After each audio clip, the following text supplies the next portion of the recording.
예, 시청자 여러분, 한 주 동안 잘 지내셨죠? 요새 굉장히 덥습니다. 더운데 우리가 또 걱정도 많았죠. 이 걱정이 있으면 더위가 더한 느낌을 받습니다. 왜 걱정을 했죠? 그렇습니다. 이 관세 문제 때문에 저희가 많이 걱정을 했는데요. 이 미국과의 관세 협상이 다행스럽게 첫 번째 고비는 넘어간 것 같습니다. 제가 첫 번째 고비라고 말씀드린 거는 이제 실무 협상이 시작이 되면서, 소위 말해서 이 러프하게, 그러니까 좀 대략적으로 이 잡은 이러한 것들이, 이러한 사안들을 이제 좀 더 구체화하는 과정, 여기에서도 이견이 발생할 수 있기 때문에 제가 첫 번째 고비라고 말씀드린 건데요. 거기다가 2주 이내에 미국과 정상회담을 하겠다 이러는데 이것도 사실 우리한테 만만치 않은 과제입니다. 여러분 다 많이 들으셨죠? 주한미군의 위상과 역할의 변경, 우리가 흔히 전략적 유연성이라고 얘기를 하는데요. 아마 이번 한미 정상회담에서 가장 중요한 것은 방위비와 미군의 위상과 역할에 관한 문제가 되지 않을까라는 생각이 듭니다. 이재명 정부가 출범해서 저 개인적으로 판단할 때에는 여태까지 정말 잘해왔습니다.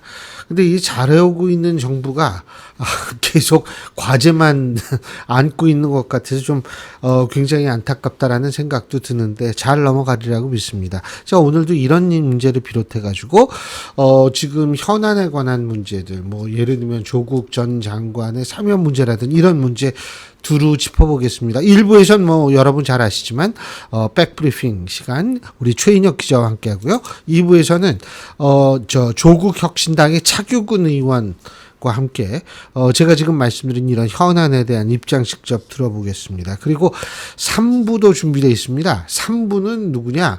요새 국민의힘 시끄럽다기보다는 정신없잖아요. 왜? 이 전당대회 때문에 그런데요. 이번 전당대회 최고위원 경선에 이 출마를 선언하신 분이죠. 김민수 전 대변인과 함께 이번 출마에 관한 편 입장 직접 들어보는 시간 갖겠습니다. 자, 그러면 먼저 최인혁 기자. 전 사실은 개인적으로 이게 제일 재밌어요. 이번에 또 어떤 얘기 나눌지 직접 한번 여러분 함께 들어보시죠. 어서 오십시오. 안녕하십니까? 예. 아니 휴가인가요? 가야 하는데. 근데 이게 방송 날에요. 이 휴가를 가잖아요. 네. 그럼 대타가 오잖아요. 운이 없으면 대타가 정타가 됩니다. 그러니까 이게 함부로 가면 안 돼요. 나도 안 가잖아요. 불안해가지고. 근데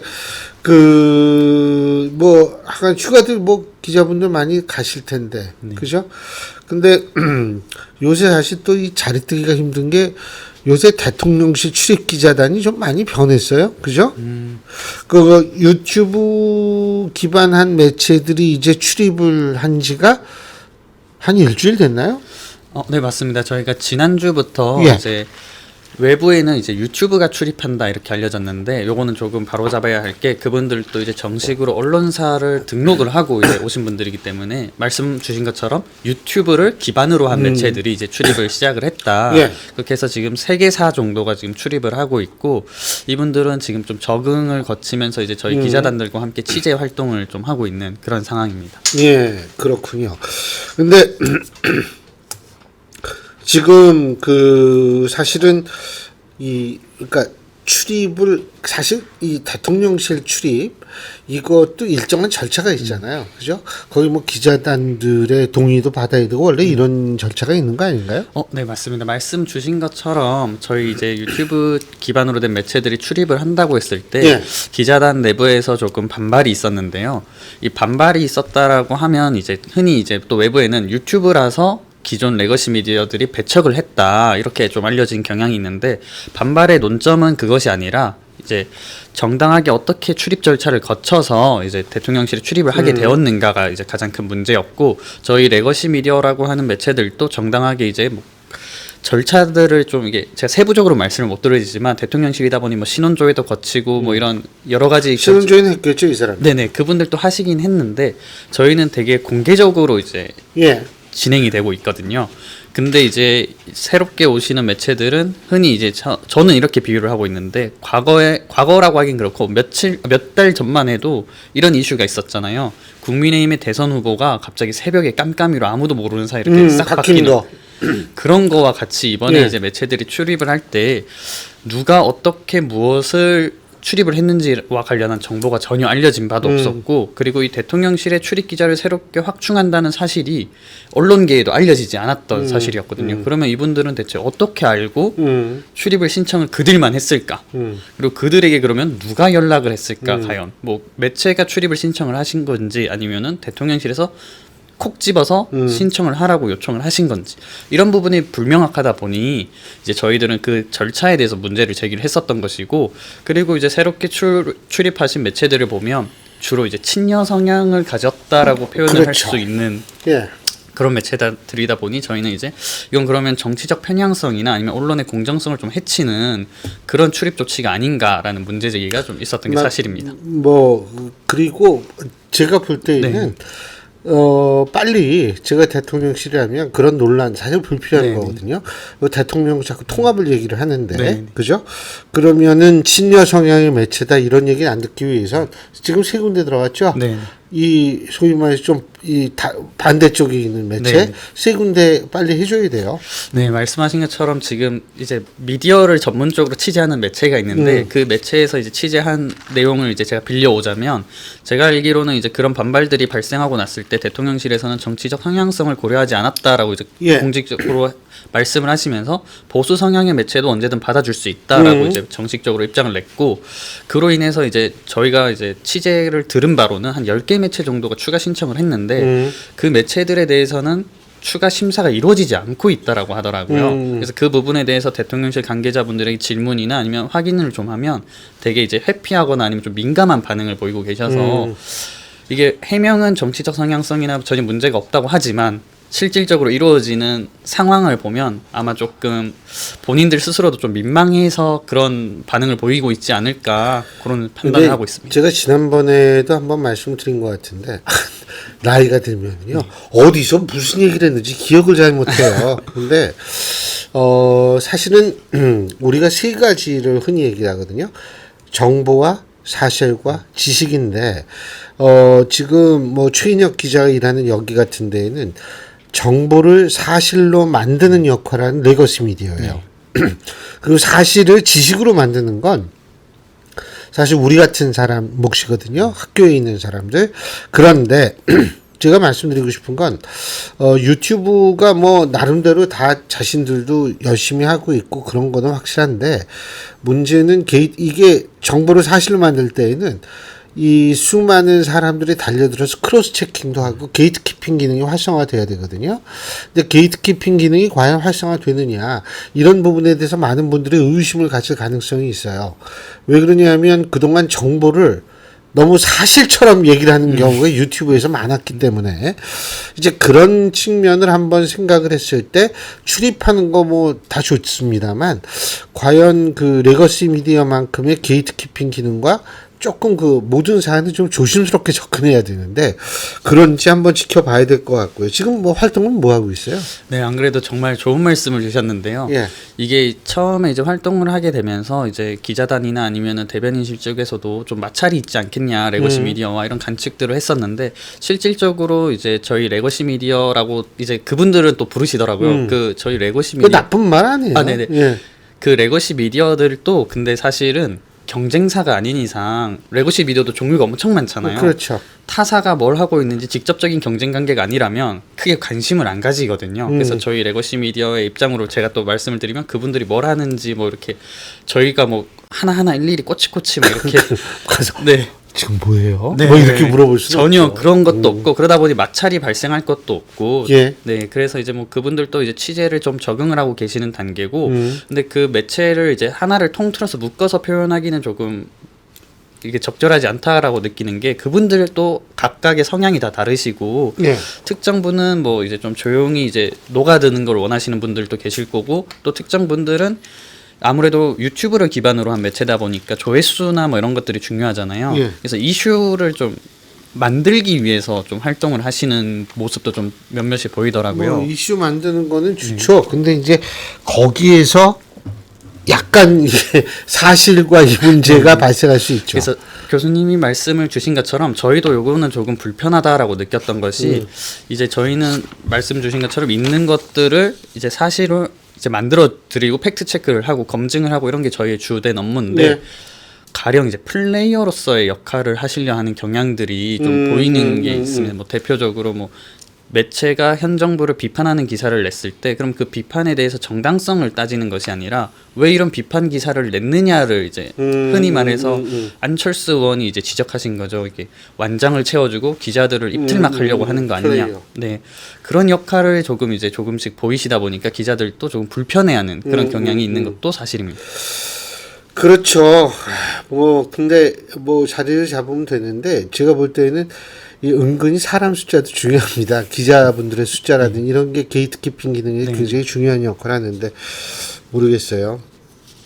뭐 불렀으니까 알아서 하겠죠. 그 한미 통상 이거 그러니까 관세 협상 해가지고 대통령실 좀 업됐을 것 같아요. 네, 맞습니다. 이게 좀 어려운 협상이었던 것은 좀 사실이고요. 이거는 예. 먼저 사실관계를 좀 짚고 가자면은 트럼프 대통령께서 이제 동맹국 이런 거와 무관하게 아무런 개념이 없더라고요. 네네. 이제 미국의 우선만을 그 이익을 우선을 하셔서 네. 이제 추진을 하신 거다 보니 저희 같은 이제 좀 상대적으로 열세인 국가는 조금 불합리한 조건을 수용할 수밖에 없는 것도 사실이었고요. 그리고 저희는 또 특수성이 있잖아요. 12월 3일 날 비상계엄이 있었고 그 이후에 이제 정권이 바뀌면서 아무래도 좀 준비하는데 그쵸. 사령탑들도 바뀌고 하다 보니 그 좀 완벽하고 매끄럽게 좀 이어지지 못했다. 연속성이 조금 떨어졌다라는 건 좀 인정을 해야 될 부분이고 그런데도 이제 15%라는 관세를 잘했어요. 마지노선을 지켜냈다. 이 부분에 대해서는 되게 긍정적으로 평가를 거기다가 그 쌀 소고기도 이 개방 안 한다는 거 아니에요? 네네 맞습니다. 물론 트럼프 대통령은 다른 얘기를 하고 있지만 그게 왜 다른 얘기하고 있지 이게 궁금해지지 않는 이유가 있어요. 일본하고 협상 끝나고 나서도 일본 정부 얘기하고 트럼프 대통령 얘기가 많이 달랐거든요. 가는 거죠, 뭐 그냥. 그래서 대통령실에서 이제 말씀 주시는 것들을 보면은 조금 모호한 표현들이 있었고 그 모호한 표현들을 명확하게 문서화하자고 했을 때 미국 측에서는 이제 흔쾌히 또 서명을 하지 않았다 뭐 이런 이야기들을 하더라고요. 왜냐면 국내용도 되니까요. 네네. 그래서 대통령실도 최대한 그 모호한 부분들을 좀 활용을 해야겠다라는 입장을 가지고 맞아요. 네. 그렇게 해야 돼요. 그거 예를 들면 3,500억 불. 네. 여러분 3,500억 불 우리가 한꺼번에 다 써야 되느냐? 그거 아니거든요.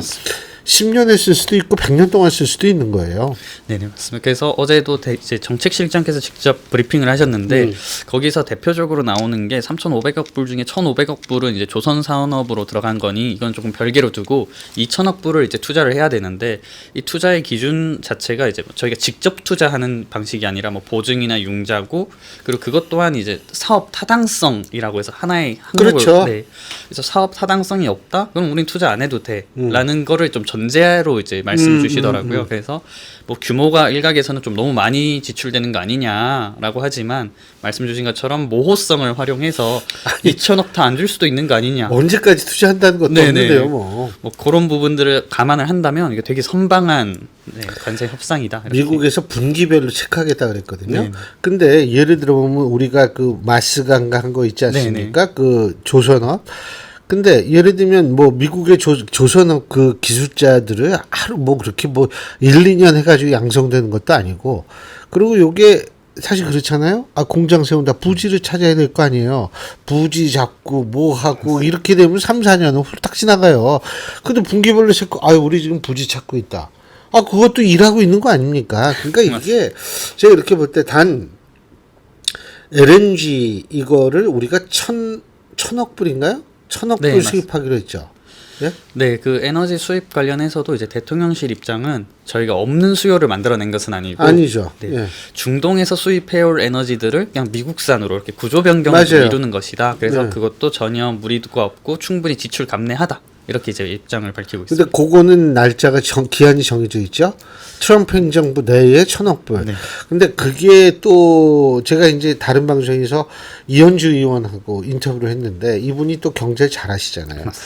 예, LNG 있잖아요. 이게 지금 액화 이걸로 바꿔가지고 이제 운송을 해야 되는데 지금 유럽은 6,000억 불이에요. 그럼 우리 1,000억 불, 뭐 일본도 있고 이거 합하면은 어마어마한 규모인데 지금 미국이 그 많은 숫자를 수출을 할 수 있는 상황이 아닐 수 있다는 겁니다. 그러니까 그런 것들도 우리는 사고 싶은데 못 살 수도 있어요. 예, 그러니까 이 모든 거는 두고 보면 된다. 나는 살면서 이런 외교적 협상은 처음 봤어요. FTA도 완전히 없앤 거 아닙니까, 미국이? 네, 이번에 안 그래도 저희가 수출 경쟁력을 좀 확보할 수 있었던 게 무관세였는데, 맞아요. 네, 이번으로 인해서 이제 일본과 동일한 자동차 품목 같은 경우에는 동일한 관세가 적용되면서 FTA가 이게 무용화된 거 아닌가 하는 맞아요. 우려가 실제로 대통령실에서도 나오고 있고, 스스로 이제 정책실장께서도 이 부분은 너무 아쉬운 부분이었다 이렇게 콕 짚고 있는 그런 부분입니다. 그거 양 두 나라가 도장 찍었으면은 예? 지켜야지. 근데 진짜 모르겠어요. 근데 대통령 이제 미국 가고 그래서 한미 정상회담하고 거기에서도 어떤 얘기가 나오는지 저희가 한번 봐야 될 텐데 어쨌든 트럼프 대통령이 참 대단한 사람이라는 생각이 들어요. 예, 오늘 여기까지 하죠. 수고하셨습니다. 고맙습니다. 고생하셨습니다. 예.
예, 제가 오늘 방송 서두에도 말씀드린 대로 조국 혁신당의 차규근 의원 모시고 또 이분이 법조인이시거든요. 요새 사실 요새 이게 법인지 정치인지 구분이 안 될 정도로 이 법에 관한 문제가 많이 정치계에서 나오는 게 현실인데요. 직접 현안에 대한 입장 들어보겠습니다. 어서 오십시오. 예, 반갑습니다. 예. 차규건입니다. 예. 이뻐요. 이뻐요, 그거. 예? 예. 예. 근데 법조인 출신이시잖아요. 그죠? 네네. 근데 그 전에 어제 15% 저거 한 거는 어떻게 잘 됐다고 보십니까? 한미 관세 협상이요. 비교적 언론에 알려진 내용에 의하면은 비교적 선방한 게 아닌가 좀 그런 생각입니다. 네네네. 그죠? 참 많은 분들이 걱정을 많이 했을 텐데. 네네네. 예?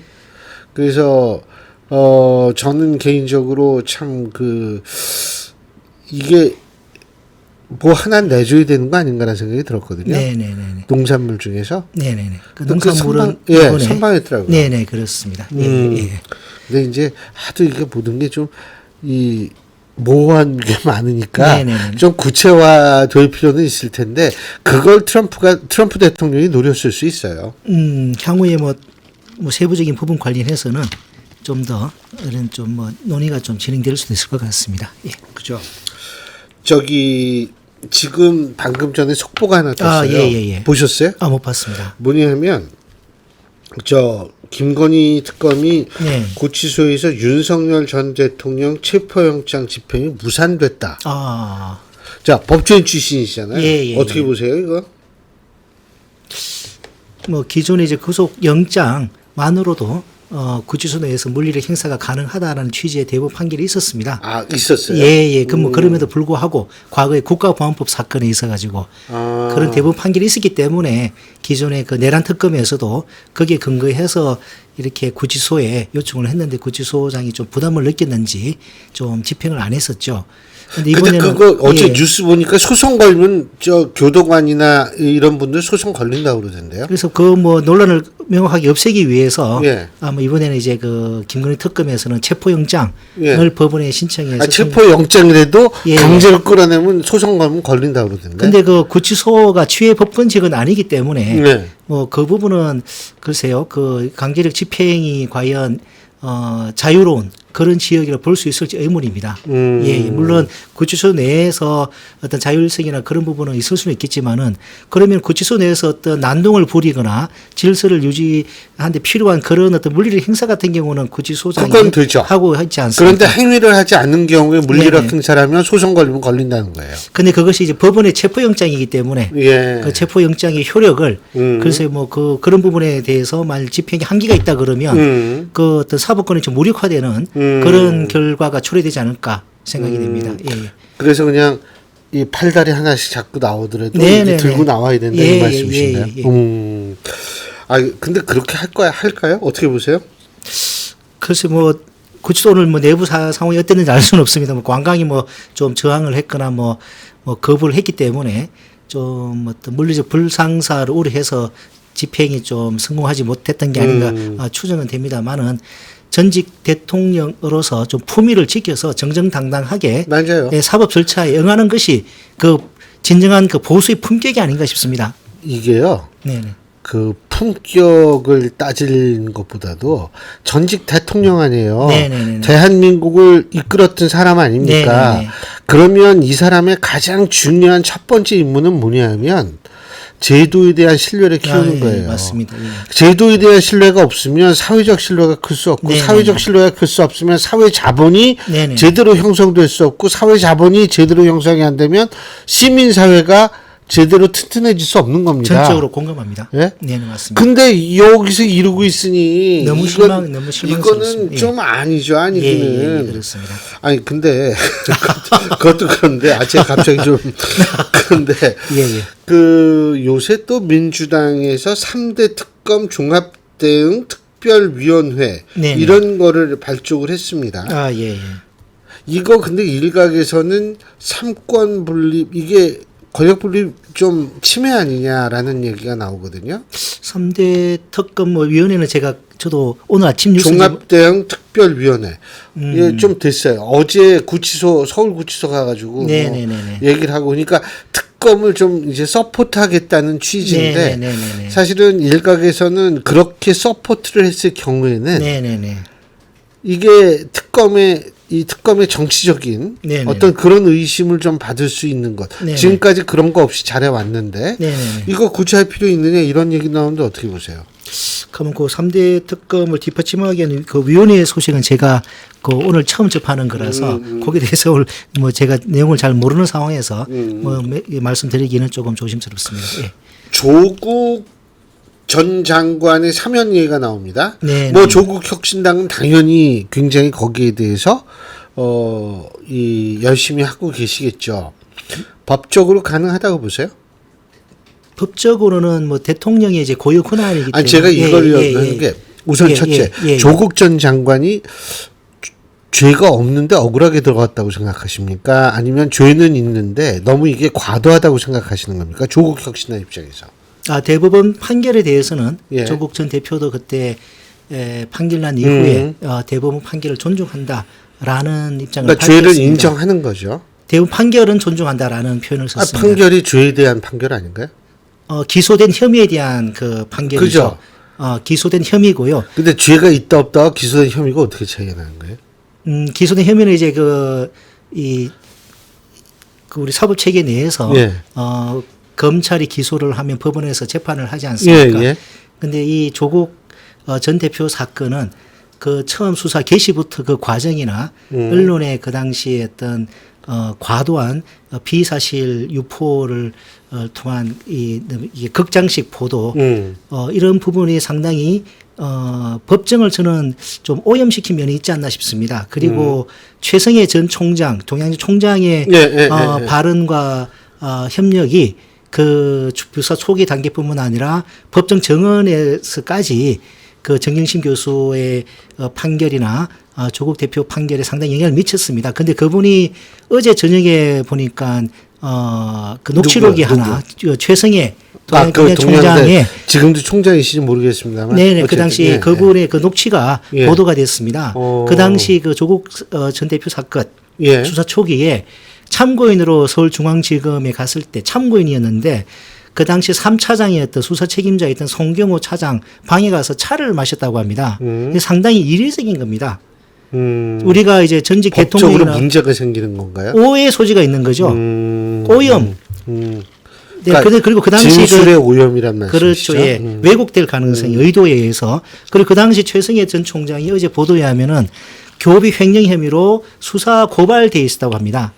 만약 그런 경우에 그 검찰 고위 관계자를 이 자기 진술하기 전에 만났다. 상당히 의심을 받을 수밖에 없는 처신이고 검찰도 의심을 받을 수밖에 없는 것이죠. 또 그분이 그 수사 초기에서는 법정에 수사 초기인가 검찰 조사 받고 나왔을 때인가 법정에서 나왔을 때 교육자로서 양심을 뭐 버릴 수 없었다라고 하면서 본인의 어떤 진술, 표창장 관련한 진술이 마치 엄청난 신빙성이 있는 것처럼 그 언급을 했습니다. 그게 상당히 여론에도 영향을 많이 미쳤거든요. 근데 그분이 그 후에 그 언론에 보도되기로는 교회에 가서 자기가 작업을 했다. 라고 간증 비슷한 걸 했습니다. 뭔 작업이에요? 간증, 작업. 조국 대표의 수사에 있어서 자기가 조국 같은 사람이 저런 사람이 앞으로 이게 잘 되면 안 되기 때문에 자기가 작업을 했다라는 취지로 교회에서 간증한 동영상도 있습니다. 예, 근본적으로 이 사건 하여간 참 처음 듣는 예, 얘기라서 근데 그게 그게 그렇구나라고 제가 뭐 동의는 하기 힘듭니다. 네네. 의견으로 지금 우리 차 그러니까 의원님 근본적으로 이제 조국 받아들일게요. 전 대표 사건의 수사는 예. 윤석열 당시 검찰총장이 아무런 증거도 없는 상태에서 전격적으로 그 인사청문회 날 밤 12시에 기소를 해버린 거지 않습니까? 또 그 당시에 처음에는 사모펀드라는 권력은 비리 혐의로 접근을 했었더랬죠. 알겠습니다. 예. 왜 그랬을 거라고 보세요? 윤석열 당시 검찰총장이?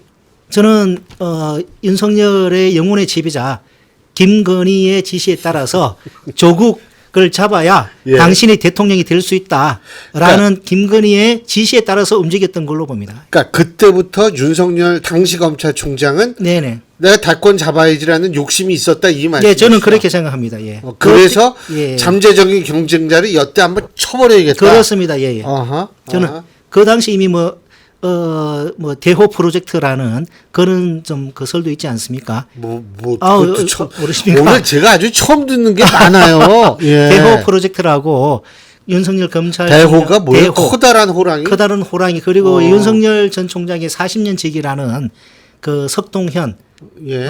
그 변호사 있지 않습니까? 예. 그분이 당시 이제 몸담고 있던 로펌 이름이 대호 법무부 대호였습니다. 그래서 아마 그쪽에서 잘은 모르지만 그쪽에서 좀 회동을 좀 하셨던 게 아닌가.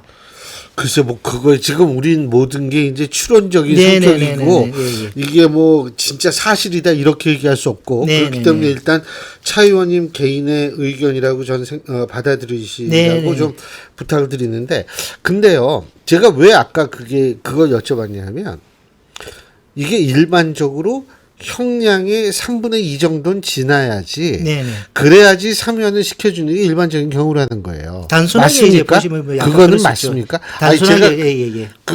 저 변호사님한테 들었어요. 제가 네네네. 다른 방송 진행할 때 예.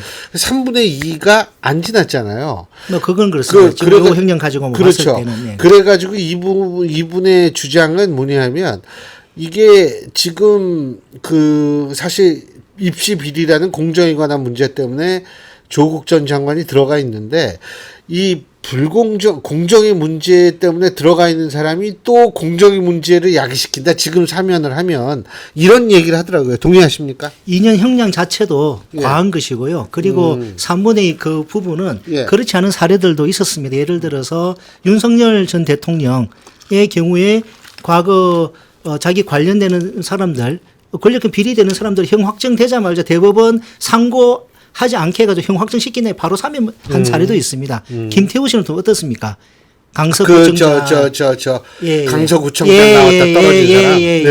그러니까 3분의 그 부분은 엄격하게 일단 무조건적이 따르는 그런 규칙으로 정해져 있는 건 아닙니다. 일반적인 경우는 뭐 그렇게 하지만 그렇지 않은 경우는 일반적인 거는 그렇게는 한 그리고 조국 전 대표 같은 경우는 그 형량 자체도 2년인데 기억하고 계시는지 모르겠습니다만 그 1심 재판부에서 상당히 이례적인 그때 선고 장면이 있었습니다. 법원은 원래 합의부지 않습니까? 그러면은 재판장이 선고만 하고 합의 내용은 공개를 하지 않습니다. 근데 이례적으로 그때 재판장이 우리 합의 과정에서 한 분이 이견이 있었다고 말을 했습니다. 그 한 분은 이 청와대 그 감찰 관련되는 그 부분 관련해서는 이건 죄가 되지 않는다고 그 입장이시던 것 같아요. 근데 그런 불구하고 나머지 두 분이 뭐 아마 유죄라는 뭐 심정을 가지셨기 때문에 그 재판부에서는 유죄 판결을 한다. 하지만 한 분은 그 대등 재판부입니다. 3명이 다 부장판사급이에요. 한 분은 그 이견이 있었다는 걸 갖다가 뭐 어쩔 수 없이 2대1이니까 결론에는 동의를 하지만 그 이견이 있었다는 것 갖다가 법정에서 공개하는 그런 어떤 내용이 있었던 것 같습니다. 이게 상당히 이례적인 겁니다. 이 법리적으로 이렇게 논란이 많았던 사건이고요. 그리고 표창장 위주라는 그 부분도 최성해 그 총장이 진술을 번복하거나 그 표창장 대장 같은 경우도 없애버렸습니다. 그런 부분에 대한 좀 전반적으로 같이 한번 없앴다고요? 표창장 학교의 표창 대장을 없애버렸어요. 그런 부분도 종합적으로 한번 볼 필요가 있고, 그리고 이 형량 자체뿐만 아니라 그 이전에 이미 7년에 종합적으로 7년에 거쳐가지고 이 한 사람뿐만 아니라 이 한 사람이 부인, 딸, 아들, 동생, 그 인류한 국민의힘 의원이 그렇게 말을 하지 않았습니까? 마피아도 가정은 안 건드린다고. 그런 부분을 종합적으로 우리가 정의의 관점에서 이 사건을 바라볼 필요가 있다. 저는 그렇게 생각합니다. 그래서 만일 조국 전 대표가 이제 사면을 받게 된다면 조국 혁신당의 지지율이 좀 올라갈 거라고 보십니까? 죄송한데 지금 높다라고 보기는 좀 힘든 지지율이잖아요. 높다라고 보기 힘든 게 아니라 잘 아시다시피 아이고 뭐 솔직하게 아이고 지금 뭐 4~5%가 알고 있는데 아니 저는 뭐 지지율에 일비하지는 않고요. 예. 뭐 조국 대표에 대한 저희 뭐 그림 이렇게 이 안타까움이나 좀 하루 빨리 보고 싶어하는 그런 마음이야 뭐 저희 의원이나 뭐 당원들 다 가지고 있는데 뭐 지지율은 그렇게 생각합니다. 그 조국 대표님 한 개인의 문제가 아니라 저희가 어떻게 이제 대안적인 세력으로서 또 정책으로서 믿음 있는 모습을 더 많이 보여줄 수 있을지, 특히나 내년에 지방선거가 있지 않습니까? 바로 그거 여쭤보려고 예. 지방선거 관련해서 저희가 지금 뭐 조직 강화 조강특위도 이게 이제 활동을 하고 있고요. 좋은 인물들을 저희가 많이 모시려고 많이 좀 애를 쓰고 있습니다. 예. 사실 지난번에 군수 선거에서는 아주 굉장히 어려운 선거를 이기셨잖아요. 한번 저 담양에서. 네, 담양에서. 아니 그거 굉장히 중요한 거예요. 예, 그래서 상당히 의미가 있다고 생각합니다. 의미가 있죠. 근데 사실은 이게 지금 민주당 내에서 친명 중에 딱 한 분이 조국 대표 사면을 얘기를 했고 대부분 조국 대표 사면 낸 게 친문이거든요. 그래서 이제 언론에서 뭐냐면 친명도 뭐 이런 식으로 나옵니다. 친문과 친명이 분명히 결이 다르다는 건 부인할 수 없는 현실인 것 같은데 요런 측면은 어떻게 바라보고 계세요? 근데 뭐 국회 내에서 제가 이제 민주당 의원님들 오고 가면서 이렇게 별 일이 있는데요. 그때 이제 드러내고 말을 하지는 않지만 친문이 아닌 걸로 알려진 분들도 뭐 조국 대표에 대한 좀 안타까운 심정 좀 빨리 나왔으면 좋겠다라는 이야기를 하는 분은 많이 있습니다. 사실 정성호 의원은 뭐 친명 좌장인데 예, 그분도 그런 얘기를 하긴 했어요. 그렇군요. 그리고 법조인이시니까 이상민 전 장관 구속됐어요. 네네네. 어떻게 보세요? 이거 근데 나 진짜 그게 궁금한 게 사람 구속하면 좀 수사가 빨리 진척이 빨리 됩니까? 아무래도 좀 빨리 되죠. 예. 일단 뭐 소환 조사나 그러면 비구속 불구속 상태일 때는 일정 조율하고 아무래도 좀 늦춰질 수밖에 없지 않습니까? 그런데 구속이 되면은 뭐 그런 부분은 좀 원활하게 이루어질 수가 있고 또 구속이 되면은 사람들이 또 심경의 변화가 있어서 적극적으로 또 수사에 협조하는 좀 그런 경우도 생길 수가 있죠. 아니 근데 우리 차 의원님 영화 좋아하세요? 영화 엄청 필름. 좋아합니다. 영화 예전에 마동석 씨 주연의 범죄의 도시라는 영화 아세요? 몇 번 봤어요. 몇 거기 시리즈가 보면 있는데. 그거 보면 진실의 방이라는 게 있어요. 아시죠? 예, 예. 예, 헬멧 딱 쓰고. 근데 요새 특검이 무슨 진실의 방 같아요? 아니, 여기서 이 얘기했다 특검만 가면 얘기가 달라져요. 예? 그게 뭐가 좀 다르긴 다른 모양이에요. 일반 검찰하고 특검하고. 기존 검찰은 예. 수사를 안 했죠. 수사의 ABC는 압수수색이 가장 아시다시피 출국 금지, 네. 압수수색, 그리고 관련자 참고인 조사, 그다음에 마지막으로 이제 이 직접 이제 피해자를 부르는 거거든요. 검찰은 기존에 이 주변 수사를 제대로 하지 않았습니다. 그런데 특검은 주변 수사, 압수수색, 관련자 조사 충실하게 해오고 있는 거죠. 그 과정에서 이 객관적인 물증에 근거해서 들이밀면서 이게 신문을 하면은 그 인정할 수밖에 없습니다. 왜냐하면은 인정 부인하면은 나중에 자기 아니, 이게 진실의 방 같더라고요. 들어가면은 뭐 경로한 적이 없다는 예. 다 경도했다 그러고. 예? 근데 그게 이제 한두 분이 아니라 예컨대 이제 그 체포영장 집행 과정에 있어서도 예. 윤석열 전 대통령이 구속된 계기가 저는 그 가장 자기 신복이라고 이게 알았던 그 누구죠 저기 저 경호차장하고 예. 또 그분들이 아마 이제 그 전에 조사받을 때 그 전과는 다르게 객관적으로 확보된 물증을 이제 특검이 제시를 하니까 어쩔 수 없이 다 이제 인정을 하고 또 거기에 근거해서 이제 윤석열을 이제 조사를 했기 때문에 그리고 그것이 기록이 다 있기 때문에 법관으로서도 영장을 발부할 수밖에 없지 않았는가. 예. 예, 준비한 거 이렇게 앞에 좀 내놓으세요. 아 예. 아니, 여기 기대시면 돼요. 아, 예.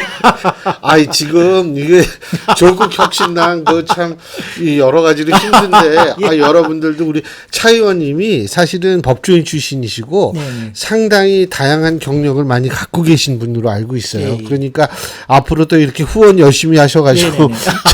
그 정치 잘하시면 아이고, 예, 아, 예. 우리가 좋은 거죠. 아이고 예. 기회 주셔서 감사합니다. 아니에요. 무슨 말씀? 아니, 준비해 오셨는데. 잊어먹을 뻔했습니다. 아, 예. 근데 한덕수 전 예. 총리는 예, 예. 어떻게 구속될까요? 어떻게 보세요? 뭐 그런 얘기가 보도가 돼서 여쭤보는 거예요. 그래서 뭐 한덕수 전 총리 관련한 혐의 관련해서는 제가 이제 언론에 어느 정도 뭐 이게 혐의 사실 파악이 되는지 아직 제가 많이 접해 보지 못해가지고요. 좀 뭐 구속될지 안 될지에 대해서는 제가 섣불리 말씀드리기가. 예.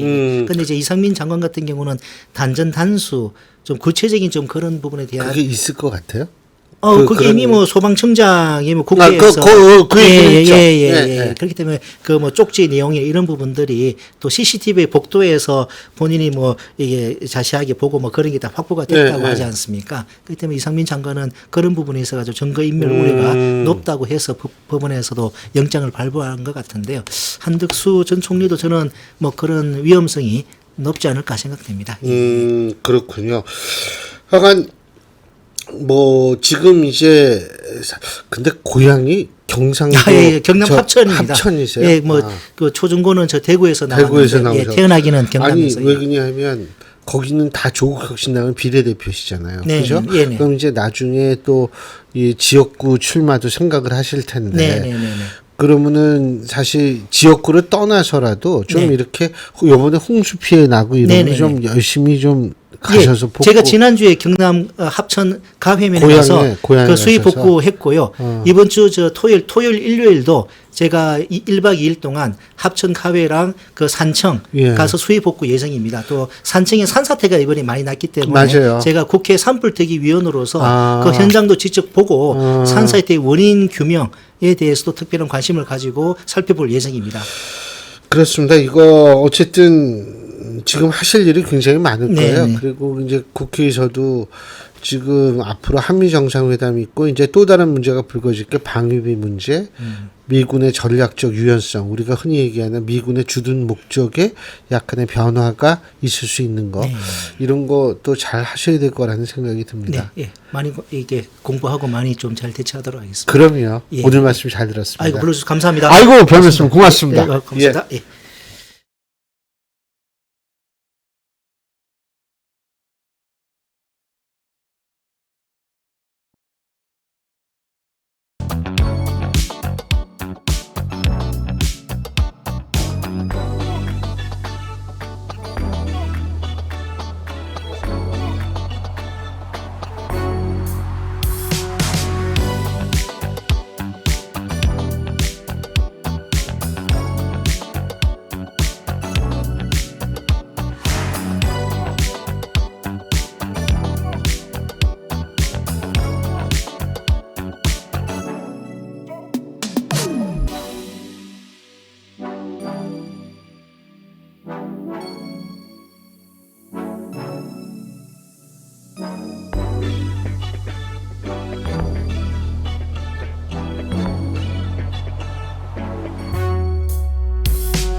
예, 요새 8월 달은 우리나라 정당들이 이른바 전당대회 시즌인 것 같습니다. 지금 민주당이 국민의힘보다 먼저 전당대회를 치르죠. 그리고 8월 22일에 국민의힘은 전당대회를 치르게 되어 있습니다. 전당대회, 뭐 여러분 잘 아시지만 누군가를 뽑습니다. 대선 후보를 뽑든지 아니면 이 당대표를 뽑든지 최고위원을 뽑든지 이런데요. 자, 오늘은 그런 최고위원 지금 선거에 출마를 선언한 김민수 국민의힘 전 대변인과 함께 왜 나왔는지부터 얘기를 들어봐야겠죠. 어서 오십시오. 네, 안녕하세요. 반갑습니다. 잘 지내셨습니까? 네. 그 최고위원 어떻게 뭐 동기가 뭐예요? 동기가요. 예. 사실 제가 2019년도 1월에 자유한국당 굉장히 힘들던 시절에 예. 박근혜 대통령 탄핵당하고 홍준표 대표 시절인가요? 아닙니다. 아니에요? 그때 비대위 체제였습니다. 비대위. 예, 비대위 체제였을 때 그때도 지금처럼 지지율이 10%대 후반까지 한번 떨어진 적이 있거든요. 그때 이제 자유한국당이 이대로는 안 되겠다. 진짜 혁신하자라고 해서 진짜 혁신적인 행위를 하나 했었습니다. 그래서 당협위원장을 오픈 프라이머리 공개 오디션으로 뽑자라고 해서 14개 지역이었나 18개 지역 정도를 이제 공개 오디션을 했는데 그때 제가 공채로 들어왔습니다. 네, 이제 공개 오디션 통해서 공채로 입문하고 이제 벌써 7년이 됐는데 뭐 저도 국회의원 총선도 치러보고 했지만은 당내 선거는 한 번도 나간 적이 없었거든요. 근데 당내 선거를 뭐 생각해보지 않았던 이유는 그래도 당내 최고 지도부는 국회의원 배지들이 돼야 이 리더십도 있을 것이고 더 많이 알 것이고 그리고 싸워야 될 때 더 잘 싸울 것이고 그 국가와 국민을 위해서 뭐라도 하나 더 기여할 것이라는 생각으로 자기 정치보다는 그래도 국회의원들이 되는 게 맞지 않나 해서 몇 번은 이렇게 뭐 권유도 있었지만 한 번도 생각조차도 해본 적이 없었는데 이번에 좀 국민의힘의 이 행태들을 보다 보니 야, 이게 6g짜리 배지가 내 가슴에 달려 있다라고 해서 이걸 진짜로 6g 무게인 줄 아는 사람들이 굉장히 많더라. 이게 사실 무게는 6g이지만 최소한 지역구에 15만, 20만 국민들의 염원이 담겨 있고 기대가 담겨 있고 이분들에 대한 민생의 무게가 담겨 있는 거 아닙니까? 근데 이거를 안다라고 하면은 지금 이렇게 당이 힘들 때 진짜로 싸워야 될 때는 강력하게 싸워야 될 것이고 그리고 말해야 될 게 있으면 강력하게 말해야 될 것인데 이렇게 뒤로 국민들 뒤로 데려 좀 숨는 것 같은 느낌들을 많이 보여주더라. 그리고 이 안에서도 되레 지금 이 어려운 상황에서도 개파 정치를 하는 것 같은 모습들이 보이더라. 그래서 제가 이번에 느꼈던 것은 지금 마지막 전당대회가 될 수 있다라고 보거든요. 우리 당의 마지막 전당대회가 될 수 있다. 그 무슨 의미예요? 그거 무섭네. 네. 왜냐하면 지금 이번에 사실 이제 뭐 계엄 이후부터 시작해서 굉장히 이게 자유 보수 진영에서는 이제 그 탄핵을 반대를 해왔죠. 탄핵 반대 집회를 많이 해왔고 실제 이제 여기에서 당론들도 많이 갈렸습니다. 근데 이 지지율이 내부 싸움으로 인해서 실제로 굉장히 많이 빠졌는데 이게 10%대 지지율까지 빠졌다라고 하는 건 중도가 이탈한 게 아니거든요. 이거 더하기 빼기의 문제라 이거는 전통적인 우리 지지층이 빠지기 시작했다는 거고 더 이상 너에게 기대하지 않겠다는 거고 실제로 당원들도 굉장히 많이 이탈했습니다. 이탈하면서 곱게 이탈하는 것이 아니라 야, 니네는 틀렸어. 니네들한테는 더 이상 기대하지 않아 하면서 지금 이탈 러시들을 보이고 있는데 만약에 이번까지도 지도부가 제대로 쓰지 못한다면 그러니까 정말로 물에 물 탄 맹탕 지도부가 쓴다면 그리고 국민 뒤에 당원 뒤에 쓰는 지도부들이 또다시 구성된다면 이거는 마지막 정당대회가 될 수 있다. 국민의힘이 보수 정당으로서 유명무실해질 수 있다라고 생각합니다. 지금 신당 상당에 대한 움직임들도 계속 보이고 있고요. 그래서 이게 배지들을 전면 배치할 것이 아니라 지금 같은 상황에는 진짜로 잘못된 것들에 대해서는 강하게 투쟁할 수 있는 사람들 그리고 국민과 당원들의 뜻을 제대로 받들고 이 뜻을 제대로 펼쳐낼 수 있는 사람들이 들어가야겠구나라는 생각이 들어서 지도부나 당에 무언가를 요구하지 말고 저도 요구하는 사람이니까요. 싸워주세요. 이렇게 해주세요. 요구하는 사람이니까 요구하는 것이 아니라 내가 직접 그 위치에 가서 국민들 당원들 앞에 나서서 싸워야겠다라는 생각을 좀 했습니다. 그리고 이게 제가 사실 방송을 굉장히 많이 했거든요. 맞아요. 12월 3일 아니, 저랑도 많이 했잖아요. 많이 했죠. 네, 선배님하고도 많이 했는데 근데 이게 밖에서 진짜로 이렇게 방송을 많이 하다 보면 제 목소리가 당원들께는 들리는 거예요. 국민들께도 들리는 겁니다. 근데 이 목소리가 지도부에는 전달이 안 되는 거예요. 그래서 제가 느꼈던 게 방송 안 보는구나. 제가 느꼈던 게 설령 들었어도 보셨어도 내 목소리가 결국엔 힘이 없는 거구나. 그러니까 이게 국민들과 당원들은 공감하시고 이 목소리를 들어주지만 지도부에서 어떤 의사결정에 전혀 영향을 미치지 못한다라고 하면 결국 내 목소리는 굉장히 힘이 없는 것이다. 그러면 내가 내 목소리가 더 무게를 담을 수 있는 위치에 가서 진짜로 당원들의 뜻을 좀 전달하고 그리고 싸워야 될 때 맞서 싸우고 국가나 국익에 반하는 정책이 나오면 여기에 대해서 신랄하게 비판하고 투쟁하고 해야겠다라는 생각으로 이번에 도전하게 되었습니다. 네. 아니 조금 전에 네.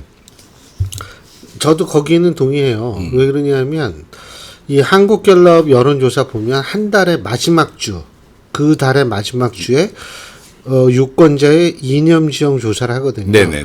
근데 거기서 사실 요새 보수가 급격히 줄었어요. 그러니까 4월 말까지는 보수 우위의 지형이 계속 맞습니다. 유지됐어요. 예.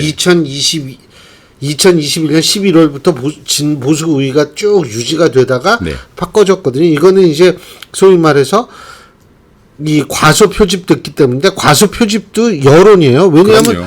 네. 보수들이 대답을 맞습니다. 안 하는 거니까 그것도 네. 여론이거든요. 맞습니다. 근데 네. 이 그렇게 된 이유가 뭐라고 보세요? 이 기대를 안 하고 이탈을 했다라고 아까 얘기를 하셨는데 일단 이 계엄에 대한 평가 부분에서 갈린다고 생각합니다. 예를 들어서 지금 좌파 진영의 지지자들이나 민주당 그리고 우리 당 내에서도 상당수는 계엄 자체가 틀렸다라고 하는 것이고요. 이 사건 자체를 그리고 보수 지지자들이나 또 당내 상당수는 계엄한 사건을 이건 이제 제가 어제도 이렇게 이야기를 했는데 계엄이라는 사건을 역사의 단편 한 사건으로 쪼개서 잘잘못을 따지고 흑백 논리를 구상하면 맞았냐 틀렸냐를 하면 이건 역사에 대한 제대로 된 평가가 아니다. 이것은 한 단편으로 볼 것이 아니라 흐름 전체를 봐야 되는데 그렇게 본다라고 하면 계엄을 하게 되는 동기를 유발한 것 부분도 분명히 있다. 그러면 지금 민주당의 국헌 문란 행위가 있었고 이 29번 정도의 탄핵 행위들이 있었고 행정부를 세웠던 것도 있고 그리고 예산을 세웠던 것도 있고 국무위원들을 세웠던 것도 있다. 하물며 검찰들을 탄핵 소추했던 건도 있고 판사들에게 탄핵 소추하겠다라고 협박한 건들도 있더라. 자, 그럼 행정의 기능을 사법의 기능을 마비시켰던 부분들이 분명히 있다. 자, 그럼 이걸 전체적으로 놓고 봐야 민주당의 잘잘못도 알 수 있는 것이고 국민의힘의 잘잘못도 알 수 있는 것이고 이것을 객관적으로 볼 수 있을 때 대한민국 역사가 한 걸음 앞으로 갈 수 있을 것이라고 생각하는데 국민의힘의 대다수는 이러한 주장을 기피해버린 거예요. 그러니까 의원들이 이런 주장할 생각하지 않은 겁니다. 그냥 죄송합니다. 잘못했습니다부터 해버린 겁니다. 그럼 이게 당원들이 봤었을 때는 왜 죄송합니다, 잘못했습니다부터 하느냐. 민주당의 포커드가 분명히 있었는데. 근데 이 부분에서 당원들은 우리의 이념이나 그리고 보수의 가치를 지키길 바라는 마음이 굉장히 큰데 보수 지지자는. 이건 지지율로도 나왔다고 봅니다. 왜냐하면 계엄 12월 3일 이후에 분명히 10%대로 하락을 하거든요. 대통령 지지율이 하락을 했다가 이게 탄핵 직전에 여론조사 중에서 가장 많이 높게 나왔던 게 제 기억으로 50.05%까지 올라갔던 걸로 압니다. 50.05%까지 올라갔다가 그리고 나서 탄핵이 되고 나서 실제로 김문수 후보가 대선에서 당내에서 실제 진짜 안 도와줬거든요. 이 경쟁자들이 안 도와줬습니다. 거의 혼자 뛰었다고 봐도 과언이 아닌데 그럼에도 40%가 넘게 나왔습니다. 이랬던 것이 대선이 끝나고 나서 당내에서 계속해서 윤 대통령과 결연부터 해라. 묻지도 따지지도 말고 탄핵의 강을 건너야지 지지율이 오를 것이다. 김문수 누구누구는 정계 이제 여기서 더 이상 끼어들지 마라. 계속해서 이 당 내부에서 어떤 한쪽을 프레임하고 정적 제거처럼 이런 언론 플레이를 하니 근데 실제로 그들이 원하는 대로 거의 다 됐습니다. 근데 지지율은 계속 하락하는 거죠. 그들의 주장대로라면 지지율이 올라가야죠. 40%에서 42%, 3%, 4% 올라가야 되는데 그들의 말대로 갈수록 다시 꺾어지는 겁니다. 30%, 20%, 이젠 10%까지 무너진 거죠. 그래서 지금 이제 이러한 부분들을 볼 때 지금 당원들 같은 경우는 국민의힘은 싸울 의지가 없는 정당이다. 이 사람들 이념 자체가 없다. 정당이라는 건 이념 집단이고 사상 집단인데 자신들이 추구하는 보수주의라는 가치 자체도 까도 뭔지도 모르더라. 그러니까 이 정당에서 우리들이 기대할 수 있는 것이 없다라는 의견들이 실제로 굉장히 많습니다. 당원들 중에. 그래서 제가 알기로는 정확한 수치인지는 모르겠는데 한 20-30만 명이 탈당했다라고 알고 있습니다. 엄청난 숫자죠. 그러니까 정말 많은 숫자가 탈당을 했다, 당원들이. 그리고 지금 차라리 여러 곳에서 지금 움직임이 포착되는 신당들의 기대를 걸어보자라는 움직임까지 있다. 네.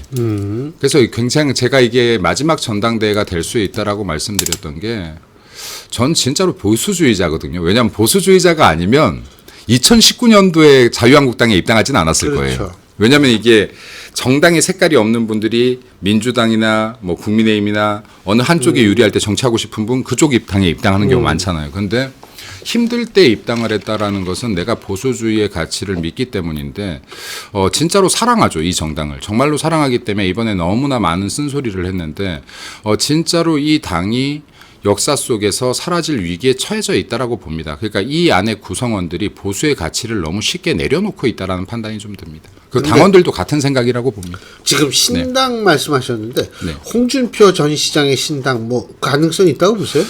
저는 없다고 봅니다. 그러니까 홍준표 시장의 신당뿐만이 아니라 신당 움직임이 굉장히 많거든요. 지금. 그래요? 네, 아, 굉장히 많습니다. 네. 이미 지금 절차를 밟은 데들도 있고요. 그리고 지금 신당 움직임이 한두 군데가 아니다. 그러니까 저는 보수가 진짜로 마지막 순간 다 쪼개질 수 있겠구나라는 생각을 합니다. 그리고 이렇게 쪼개진 신당들에서 어떻게 보면 민주당보다도 더 신랄하게 국민의힘을 비판하고 있습니다. 네, 이렇게 쪼개진 세력들이 정말로 더 화력을 세게 공격하고 있어요. 그럼 이건 보수가 끝나는 것이구나라는 생각을 하는데 예를 들어 제가 이 이야기를 계속하는 거예요. 보수라는 곳이 자신의 가치에 대해 자신이 없다. 저는 이 이야기를 많이 하는데 정치라는 것은 결국 질량이다. 우리 당처럼 좌클릭 포지션의 변경을 외치는 것이 아니라 내 가치를 무겁게 하면 주변이 블랙홀처럼 빨려 들어오면서 중도 확장이 되는 것인데 우리 당은 지금 내 가치, 보수의 가치를 무겁게 할 생각은 하지 않고 계속 좌클릭만 하더라. 자, 근데 이것이 지금 우리 당의 모습인 것 같습니다. 그래서 어떻게 보면은 당 내에서 보수의 가치를 이야기하는 사람들이었고, 그럼 보수의 가치라고 하면 자기들이 보수가 뭔지를 몰라요. 꼰대스러운 건 줄 알아요. 그리고 옛것을 지키려는 사람이 보수인 줄 아는 당내 의원들도 있더라는 겁니다. 이번에 보니 보수주의가 뭔지를 모르더라고요. 자, 그러면 보수주의가 대한민국을 발전시켰고, 그리고 대한민국의 자유를 심었고, 지금의 대한민국을 번영시키는데 굉장히 큰 역할을 해왔던 정치 사상이자 철학인데, 이 기본적인 사상이나 철학, 이념, 신념도 없이 그냥 배지 하나를 달기 위해서 여기에 있다라고 하면 이런 사람들이 많아지면은 우리 당은 지금 더 이상 이제 보수주의 정당이 아닌 것이다 이미. 근데 지금 이제 이거를 당원들이 먼저 느끼기 시작한 것 같아요. 얘네는 무색 정당이구나. 얘네가 보수 정당이 아니구나. 보수 정당인 줄 알았더니 이거는 진보인지 좌파인지 무색인지 알 수 없는 정당이구나라고들 많은 비판을 지금 하고 있는 상황입니다. 그래서 지금 진짜로 보수의 위기라고 보고 제가 신당은 안 된다라고 하는 이유가 뭐냐면요. 이런 똑같은 주장이 예전에도 있었어요. 박근혜 대통령 탄핵당하고 나서 29명의 의원들이 탈당을 하면서요. 네, 탈당을 하면서 야, 보수는 틀렸어. 우리는 따뜻한 보수야. 우리는 혁신적 보수야. 우리는 개혁적 보수야 하면서 나갔거든요. 29명이. 전 이분들이 죄송하지만 보수주의의 가치를 모르는 분들이라고 생각합니다. 왜냐면요. 대한민국 역사에서 보수는 원래 개혁적이었고 원래 따뜻했고 원래 혁신적이었습니다. 지금 따뜻한 보수를 주장했던 분들은 보수는 따뜻하지 않다라는 전제를 까신 거예요. 개혁적 보수를 주장한 분들은 보수는 개혁적이지 않다는 전제를 까신 거예요. 이분들 대한민국의 보수의 역사를 모르는구나라고 생각하는데 이분들 29명이 나가서 그분들이 그렇게 외쳤던 중도 확장을 수년간 외쳐놓고 29명이 50명이 돼서 국민의힘에 다시 들어왔습니까? 아니요. 7명으로 찌그러져서 들어왔습니다. 자, 그러면 자신들이 외쳤던 것이 중도 확장에 전혀 도움이 되지 않는다는 결과를 갖고 들어온 거잖아요. 29명이 의원이 나가서 7명이 들어왔으면 자기들 말대로라면 29명이 나와서 50명, 60명의 정당이 돼서 들어왔어야지 맞죠. 네. 경근이 근생해서 7명이서 기어 들어왔다라는 표현 좀 그렇지만 들어왔다고요. 21대 총선에. 자, 근데 똑같은 주장을 또 하고 있는 겁니다. 실패의 길을 또 밟고 있는 겁니다. 또 들어와서 이 얘기를 하는 거예요. 따뜻한 보수, 중도 보수, 중도 확장. 자, 보수의 가치가 뭔지 모르니 중도가 뭔지도 모를 거라고 생각하고 전 진보가 뭔지도 모를 거라고 생각하거든요. 자, 그러면 내 가치가 이건 정치 이념 집단인데 보수의 가치만 가지고 정말 여기에 부합하는 정책을 짠다라고 하면 제가 볼 때 경제, 외교, 군사, 복지, 전방위적인 정책들, 진짜 국민들한테 매력 있는 정책들을 충분히 만들어낼 수 있는데 우리의 가치로. 그럼 이때 국민의힘이 만드는 정책들 진짜 민생 정책이고 대한민국이 장기적으로 발전할 수 있는 정책이구나. 쟤네들 말 들어보니까 저 정책이 진짜로 국익과 국가에 도움이 되는구나. 이때 국민들이 빨려 들어오는 것인데 이런 가치를 모르니 계속해서 진보 민주당, 좌파 민주당의 흉내를 어설프게 내더라. 좌클릭. 언제까지 좌클릭할 거예요? 민주당만큼 좌클릭할 거예요? 정의당, 진보당만큼 좌클릭할 거예요? 그것도 그 사람들보다 못할 거잖아요. 그럼 어차피 지는 게임이라는 겁니다. 그러니까 지금 우리 당의 지지율 하락은 내가 여기에서 좌클릭을 못해서가 아니라 이렇게 가니까 여기 진짜 우측에 있던 우리의 지지자들이 동조하지 않는 것이다. 아까 말씀하셨던 가소 표집이 되는 것이다. 야, 여론조사 안 해. 니네들 지지 안 해. 그러니까 이때가 아니면 10%가 나올 수가 없거든요. 우리나라 통계가 있지 않습니까? 아무리 민주당이 잘못해도 민주당을 지지하는 국민들이 36, 7%는 된다. 이거 통계고. 그리고 국민의힘이 암만 잘못해도 결국 투표할 때는 32, 3%는 보수정당을 찍는다. 이건 통계지 않습니까? 이때까지 선거들이 보여주는. 자, 그럼 가운데 한 30%가 계신 것인데 그럼 아무리 잘못해도 지지율도 30% 나와야 돼요, 원래.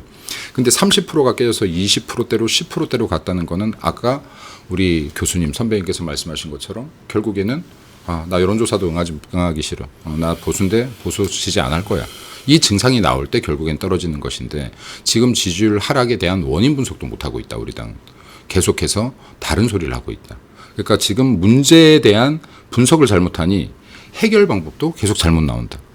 그래서 제가 이번에 전당대회에 보수의 가치를 제대로 알고 펼쳐낼 수 있는 사람들이 지도부로 들어가지 못한다면 저는 내년 지방선거 당연히 필패할 것이고 국민의힘 보수정당이 어쩌면 산산이 쪼개져서 역사의 뒤안길로 사라질 수 있다라고 생각합니다. 네. 아니 네. 뭐 지방선거 좀 전망이 어둡게 전망하는 사람들이 많잖아요. 지금. 저희가 지금부터 아무리 잘해도 지락률이 높다라고 보거든요. 그러니까 지락률이 높다. 근데 진짜로 이 상태를 유지하면 전패를 할 것이고요. 예를 들어서 지금 2018년도였나요?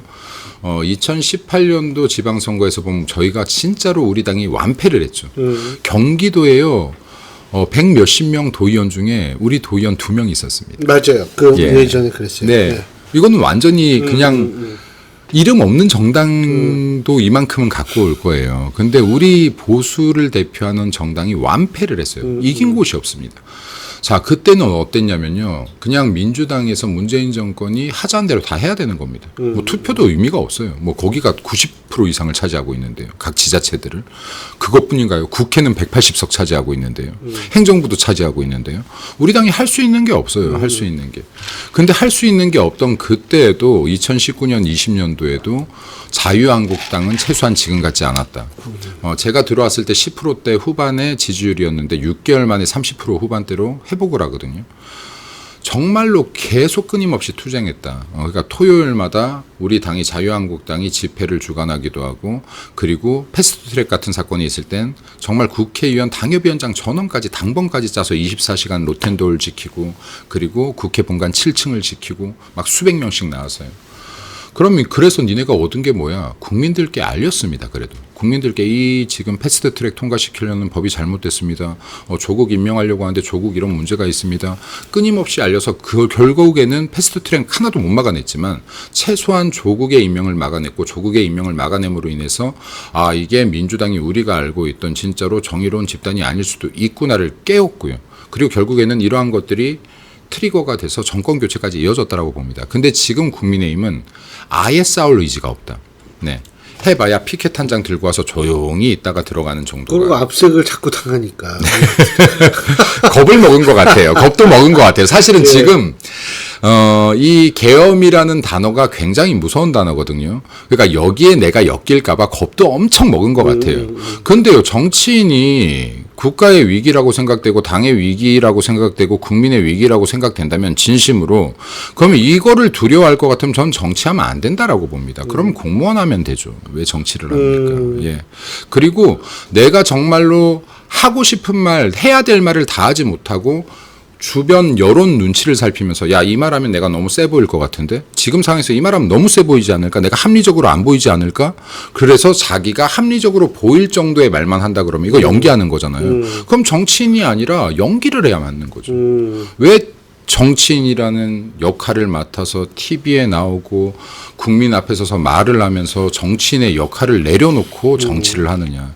정치인의 역할이라고 하면 여든 야든 간에 서로 잘못된 것, 국익과 국민의 이익에 반대되는 쪽으로 가면 내가 비록 당장에는 인기가 없을 수 있어도 옳은 말을 하고 국민들의 반발을 삼으면 이걸 설득하려고 노력해야지 맞는 것이고, 네, 그리고 내가 정말 싸워야 될 때면 강력하게 투쟁해야 맞는 것인데 정치인들 싸우라고 뽑아놓은 거잖아요. 여당, 야당. 원래 그래요? 네, 싸우라고 뽑아놓은 건데 정치인들 제발 싸우지 마세요 하는 건 정치를 모르기 때문에 하는 얘기죠. 싸우지 않으면 정말로 나라가 배가 산으로 가겠죠. 원래 예. 대신 싸워주네요. 네, 그럼요. 대신 싸워달라고 뽑은 건데 국민의힘, 민주당은 이 역할은 잘하는 것 같아요.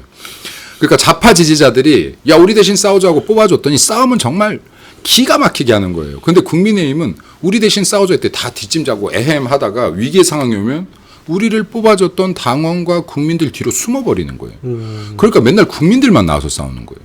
이번에도요 보면 어마어마한 국민들이 12월 4일부터 나와서 막 싸우기 시작하는데 우리 당의 소속 사람들은 볼 수가 없고 죄다 국민입니다. 20대, 30대, 40대부터 70대, 80대까지. 이번에 제가 쇼크를 받았던 거는 저도 놀랬던 건 10대들까지 나왔어요. 10대들까지 나왔는데 이 와중에도 예를 들어서 계엄이 잘못됐으니까 우린 안 나간다 막 이런 여론들이 당내에도 있었어요. 아니 이거를 누가 자신할 수 있습니까? 이 상황 단편을 하나를 보고. 근데 이것을 둘째치고요. 우리의 지지자들이 저렇게나 나와서 소리치고 외치고 있다 그러면 이게 우리 지지자가 아니라도 나가서 왜 그런지 들어봐야죠. 일반 국민이라도 이렇게까지 절규를 하면 무슨 일이 있으십니까? 물어보는 게 정치는 아니에요. 근데 왜 아무도 안 나가요? 아무도 안 나가고 우리 지지자들을 극우라고 표현해요. 우리 당에서. 그러면 이제 우리 당을 지지하는 분들이 우리 당에서 이 지지자들을 향해서 니네 극우야라고 하는데 이 당에 남아있을 이유가 있겠습니까? 나가야죠, 그럼. 네. 그러니까 지금 이게 우리 당은 지금 가치 상실의 시대에 접어들었다. 싸워야 될 때 싸워주지 못하더라. 국민을 위해서. 지지자들을 위해서 싸워주지 못하더라. 그럼 이제 이 당은 사라질 것이다. 왜냐하면 아까 정확히 말씀하셨지만 싸워주라고 뽑았는데 안 싸우니. 네. 아, 얘네는 싸워주라고 뽑아도 안 싸우는구나. 싸워줄 쪽으로 가자. 할 것 같아요. 예를 들어서 아까 뭐 홍준표 시장 창당 얘기를 하셨는데 홍준표 시장도 뭐 창당 준비를 한다라는 얘기를 하고 황교안 또 전 대표님도 이미 창당을 했고 또 그리고 이 외에도 또 창당 세력들이 제가 알기로 한 두 군데 더 있습니다. 하려고 하는 곳들이. 예. 그리고 하물며 지금 아주 어린 청년들도 창당 시도를 하려고 했던 게 있어요. 네, 그러면 이거 지금 국민의힘까지 한 보수정당 한 5개 돼버리는 겁니다. 네. 그럼 지금 여기 창당하는 분들은 뭔가 다들 약간씩의 개념은 다르지만 하나 똑같은 게 있어요. 국민의힘은 당원이나 지지자를 위해서 싸우지 않는다. 목소리를 내지 않는다. 니네랑은 더 이상 하지 않아. 너희를 신뢰하지 않나 하는 거거든요. 자 이렇게 되면 이게 보수정당 괴멸이죠. 네. 보수정당 괴멸이죠. 서로 화력을 자기들끼리 싸우게 될 것 같아요. 네. 지금 민주당과 제가 정의당이나 뭐 이런 좌파 세력들의 이런 정당들을 보면 화합이 기가 막히거든요. 서로는 잘 안 싸워요. 근데 우리는요, 이 찢어지는 순간 100% 우리끼리 싸웁니다. 100% 우리끼리 싸울 겁니다. 민주당은 당이 여러 개가 되면 공격을 한 번도 받지 않게 될 거예요. 네. 지금도 벌써 창당 준비를 하는 수많은 분들의 화살은 국민의힘에 돌아와 있습니다. 국민의힘 전당대회 뭐 하려고 하냐? 기대할 놈도 없는데. 지금 이런 댓글들 민주당에서 다는 게 아니에요. 우리 보수 지지자였던 분들, 진짜 보수를 사랑했던 분들이 달고 있는 거예요. 니네 그거 뭐 하려고 투표해? 거기 뭐 한다고 돼? 거기 누가 뽑힌들 돼? 그 당이 바뀌어? 이때까지 안 바뀌었는데? 야, 거기 아직 남아있는 애들은 지능이 낮은 거야 소리까지 나오는 거야. 그러니까. 근데 지금 이 상황인데도 우리 당만 긴장하지 않는다. 우리 당에 진짜 높으신 분들께서 대래 긴장하지 않는다. 앞으로 뭐 제가 볼 때는 많이 당선이 되면 아니 뭐 다시 국민의힘이 아주 우리 김민수 대변인 같은 분이 있으니까 든든할 것 같아요. 네, 그런 뭐 제가 볼 때는 그래요. 이게 당원들과 국민의 뜻이 제대로 모여진다면 이번에 당원들의 뜻이 결국에는 본선은 8대2니까 당원의 뜻이 더 많지 않습니까? 그러면 당원들의 뜻이 어디에 있는지를 결정짓는 선거다. 그러니까 당원들의 뜻이 왜냐하면 서로 다 당원들의 뜻이라고 하거든요. 서로 다 국민의 뜻이래요. 탄핵의 강을 건너야 된다, 무조건 사과해야 된다도 국민의 뜻이라고 하고. 이 주장을 하면서 10%대까지 지지율이 떨어졌지만 이것도 국민의 뜻이라고 하고 그 왜 싸울 때 싸우지 못하냐 싸울 땐 싸워야 되고 할 말 해야 된다도 국민과 당원의 뜻이라고 하는 거예요. 그럼 이제 이 두 싸움이 너무나 격렬해져서 당이 거의 쪼개지는 수준인데 이번에 당원의 뜻이 진짜 무엇인지 국민의 뜻이 진짜 무엇인지가 이 전당대회 결과로 나오게 된다면 이 결과를 통해서 하나로 예. 좀 수렴되는 가정이 되지 않을까라는 작은 기대를 해봅니다. 네, 알겠습니다. 어쨌든 끝까지 화이팅 하시고요. 네, 화이팅 해보겠습니다. 오늘 이렇게 나와주셔서 고맙습니다. 아유, 네, 감사합니다. 네, 고맙습니다. 주십시오. 네, 네. 감사합니다. 네.